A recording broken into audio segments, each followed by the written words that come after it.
इन 5 औरतों के कारण भगवान राम को बार बार कष्ट भोगना पड़ा। भगवान राम की 3 माँ थी कौशल्या, जिन्होंने भगवान राम को जन्म दिया था। दूसरी थी कैकेयी, जिनके पुत्र थे भरत, और तीसरी माँ थी सुमित्रा, जी के पुत्र थे लक्ष्मण और शत्रुघ्न। भगवान राम को कष्ट देने वाली में इनकी दूसरी माँ कैकेयी का नाम सबसे पहले आता है, क्योंकि इन्होंने ही अपने पुत्र भरत को राजा बनवाने के लिए राम के वनवास की मांग रखी थी। जब कैकेयी कोप भवन में रूठ कर बैठ गई थी कि राम को वनवास भेजा जाए। मंथरा भगवान राम को कष्ट देने वाली दूसरी महिला। कैकेयी की यह दासी विवाह के बाद कैकेयी के साथ ही अयोध्या आई थी। कैकेयी को भड़काने और राम को वनवास भेजने के लिए उकसाने का काम इसी ने किया था।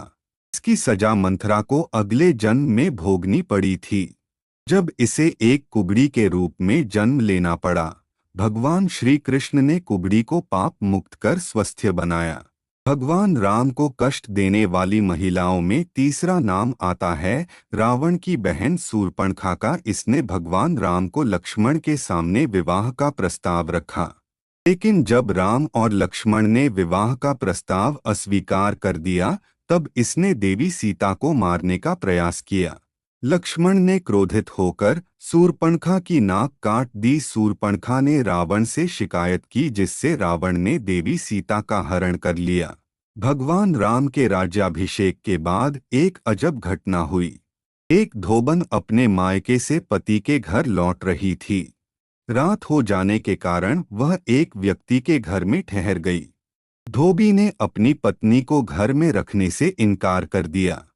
उसका कहना था कि उसकी पत्नी दूसरे के घर में रहकर आई है, इसलिए वह अब इस योग्य नहीं है कि उसे अपने घर में रखा जाए। धोबन ने भगवान राम और देवी सीता का उदाहरण दिया कि राम ने देवी सीता को अपना लिया, जबकि वह 1 वर्ष तक रावण के यहाँ रही। धोबन और धोबी का मामला इतना बढ़ गया कि मामला राम दरबार में पहुंचा, और अंत में भगवान राम को देवी सीता पर भरोसा होते हुए भी राजा की मर्यादा का पालन करते हुए सीता का त्याग करना पड़ा। अगर आपको हमारी वीडियो अच्छी लगी हो तो वीडियो को लाइक करिए, और इसी तरह की वीडियो देखने के लिए हमारे चैनल को सब्सक्राइब करिए। धन्यवाद।